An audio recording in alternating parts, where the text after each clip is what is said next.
Hi, we are back. Yes, we are back again with another reaction video.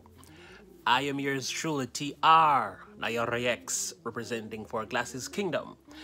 Tonight we're looking at the Rio brothers again. And you know what I'm thinking tonight? I am thinking, oh, what happy parents of the Rio brothers they must have been. You know, normally kids who play music or musical children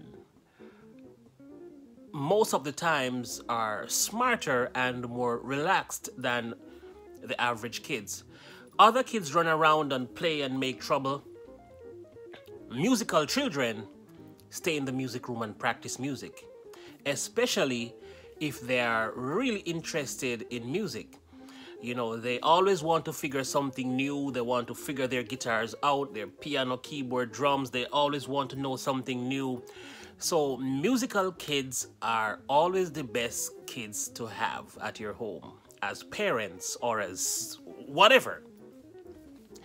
So I can imagine a home with the Rio brothers must have been a really happy home. Can you imagine a home where all your children plays an instrument and sing? That must have been the happiest home. Music all day, all night, no trouble. When the music hits, you feel no pain. You don't have to... The only problem you will have in the home of children who plays music is sometimes you have to fight to get them to do other chores. You know, you don't get them to do the dishes. It's hard to get them to do other things because they're just into music. You know what I mean? Anyway, I've been reacting to them for over about 10 days maybe. And I have found them to be a very interesting bunch. You know, the songs they choose to play is quite mesmerizing. And you don't really find kids of this era or you know, young people, you know, be going back to the oldies and the goodies, which is the better music. For me, the better music or the best music kind of stop at 90s. The 80s, the 70s, the 80s, the 90s was the best era for sensible music, you know. After 80s, you find more trash playing on the radio. So back in the days in the 70s when the Eagles used to do their thing and the Beatles launched their albums and you know, all their songs were like hit songs. And it really fascinates me to see this young group, you know, so much into these oldies and goodies songs. It makes my heart dance. And it makes me find a particular interest in reacting to their videos because of their taste for music. And the next good thing about the music that they react to, they duplicate or replicate the music so well that if you close your eyes, you will think the original artist or band, musicians or whomever is on the stage playing, because you can hear it. You can hear the guitars, you can hear the voices, the harmonies. Everything is exactly like it was. So you wonder what's going on here. How can somebody replicate something so well? And that's why I enjoy reacting to these musicians. So tonight, we're looking at a song. I've been getting a lot of requests of how they really sound like the Beatles and how they were invited to play in London before because of how well they play the Beatles songs. So tonight, we're looking at a collection of Beatles songs, or should I say a compilation of Beatles songs. So without further ado, I know I talk long, right? Let me just shut up right now and let's dive right into the video.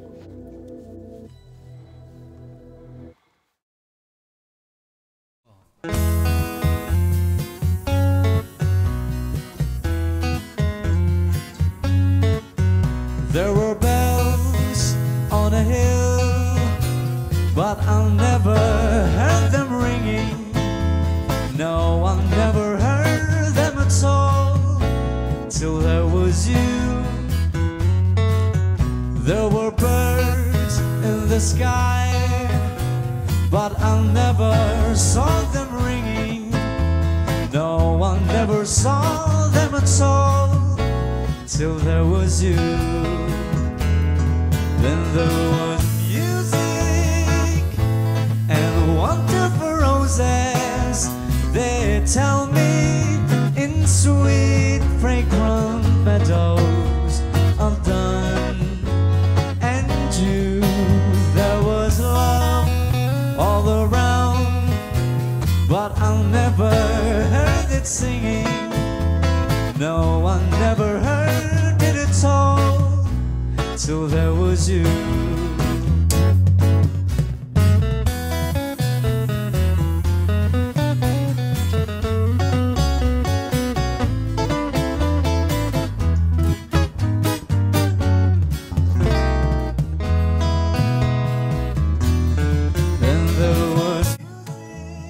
Wow, wow, wow, wow, wow.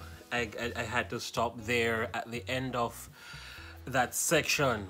That is absolutely amazing. And that is one of the things that we liked about the Beatles. And from a musical perspective, or from the perspective of a musician rather, we love to hear certain notes. And as non-musicians, I'm going to tell you the notes that has a certain effect on your brain without even knowing what you're listening to. The middle notes, the passing notes, they create this effect. Like, for instance, let's talk about the flatted ninth. It creates an effect. I should actually demonstrate, but then again, if I'm talking to non-musicians, you're going to be like, what is a flatted ninth? You know, what is a augmented fifth? What is he talking about? A major seventh, flat 13th. What is he talking about? You know, you don't know. So let's leave it for another video where I will do a mini guitar class, so you can learn, you know, some guitar language. That's right. But you know, these notes, and the singer is singing them so well. So and let me tell you something. Let me tell you something. Of all the instruments, string instrument that is, it is hardest to play bass and sing. I mean, it's more challenging to play bass and sing, or to sing and play bass rather than guitar. You know, it's easier to strum a guitar and sing along as opposed to play bass, because I'm going to tell you why.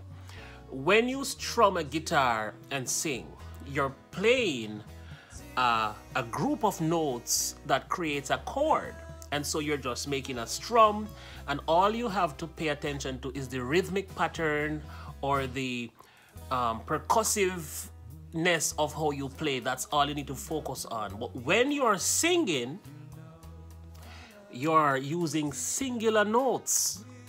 When you sing, if you say da, that's one note, and you da da, that's two notes, and everything that you're gonna sing is a single note. The bass is also single notes, dum dum dum dum dum, or whatever the bass is playing, whatever pattern the bass is playing, they're single notes. So to focus on remembering the particular notes that you're going to play, you're playing a 1, a 3rd, a 5th, a 7th, a flat 5, a flat 2, you know, whatever you're playing, you got to focus on that. And to remember your notes that you're singing is like a clash going on in your brains. So when a bassist can sing, I look at him differently. So with this bass player singing right here, you know, I give him a lot of credit for singing these awesome notes and playing the bass line and make it look so easy. It's not as easy as it seems. It looks easy, they're enjoying themselves, and they're, you know what I mean? But it is not as easy. So credits to this young man. Sorry to stop and talk so long and you probably forget what song is playing. I apologize. But you know, I love to, you know, highlight these things because these musicians, they are really good. And we need to highlight greatness when we see it, you know? And wonderful roses, they tell me in sweet fragrant meadows of dawn and dew there was love all around, but I never heard it singing. No, I never heard it told till there was you.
If I fell in love with you, would you promise to be true and help me understand? 'Cause I've been in love before, and I found that love was more than just holding hands.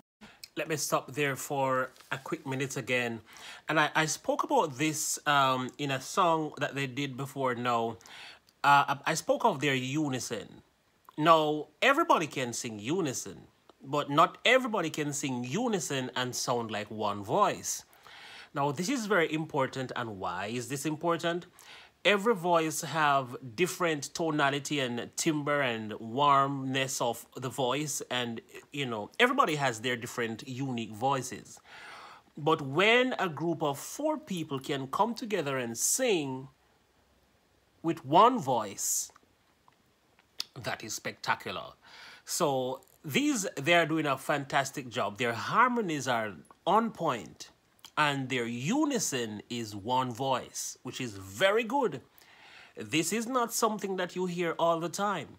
When people are singing in unison, sometimes you can hear the different voices, you know, the one with the raspiness, the one with the, you know, more coarse voice, the one that is more, you know, with more timbre, you know, or timbre, or whatever you call it. You can hear the different voices, you know, the tenor voice, the alto voice, the bass, you hear the different voices. But when they sing in unison, you're hearing one person singing, like, you know, like you couldn't separate the voices when you hear them sing in unison. You couldn't say, all right, that is of Ryan and that voice. Oh yeah, I can hear Timon's voice. Oh, and that is Pumbaa's voice. No, you don't hear it. You just know that you hear 4 voices. And it could be any one of them. Brilliant. Brilliant. I love the chords and the solos that that guitar player. This guitar player has a thing going on. I like how he really plays. He's caught my interest, you know. If I give my heart to you, I must be sure from the very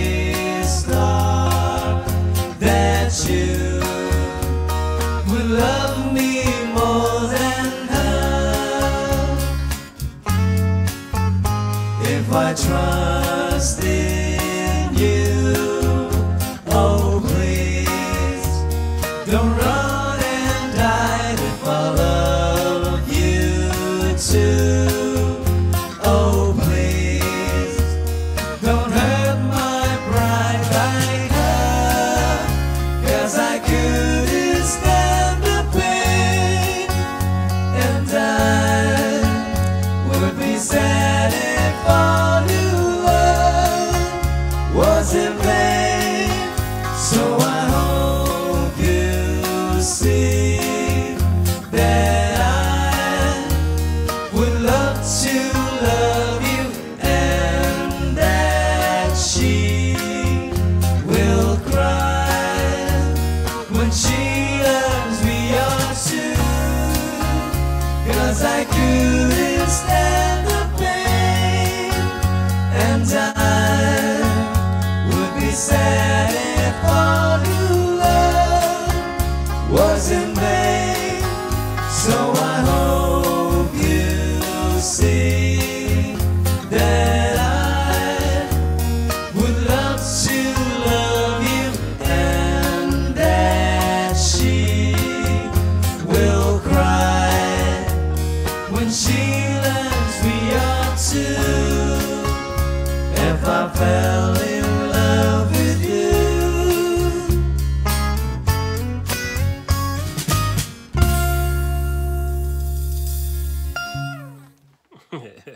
Beautiful. That was absolutely, absolutely fantastic. Really well done. And it still amazes me how young people, young men like this, can choose quality songs to cover and cover it so well. I wonder what role their father is playing in this.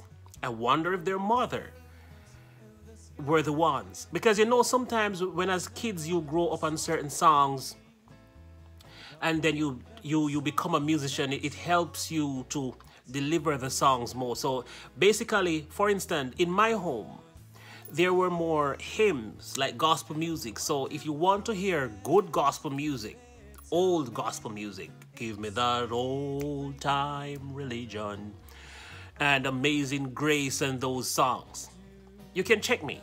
I'll play you a very good old gospel hymnal.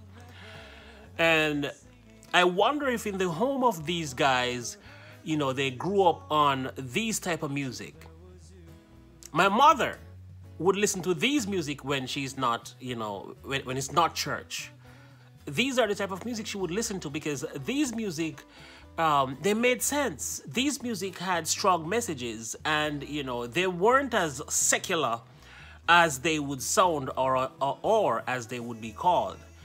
You know, but these music, they had strong messages and still have strong messages, and they were powerful then and they are still powerful now. And these brothers, they are able to deliver the songs and execute them just like they are in the original version of the song. And as I said in one of my previous videos, when you hire, or if you hire a Rio Brothers to your concert, that's all you need. You don't need anything else. You just need to pick your phone up and call the Rio Brothers and hire them. And then you don't need anything else. They will provide you all the tasty, scrumptious, delicious music that will hold you over till the next morning, till you hear from them again. Well done, Rio Brothers. I am looking into your work, and you guys have been doing a phenomenal job. And I am looking forward to see more. Guys, more Rio Brothers coming up this week. Leave in the comment section the next song that you would love to hear me react to. And if you are here but you weren't here for the Rio Brothers, let me know what artist you would love to hear next. Let me go find them, research their music, and hit you with some more music like BAM! Yeah. Alright, thank you so much for coming to another Glasses Kingdom reaction video. I am yours truly, one more time, TR Nayarex. And remember, on your way out, it's not too late to subscribe if you haven't yet. So smack the hell out of that subscribe button, hit the notification bell, so you know when we go live, premiere, or upload. Also, if you could share this video with one friend, that would make a difference, you know. Allow somebody else to know that good people like the Rio brothers exist, and that's how we're going to make the world know about good people and good music, so we can have a happier world instead of the trash that is spoiling our children. You know what I mean? Thank you all for coming. Remember to be safe out there, whatever you do. Creep, crawl, walk, ride, drive, fly, whatever you do, promise me, be safe. Love you all.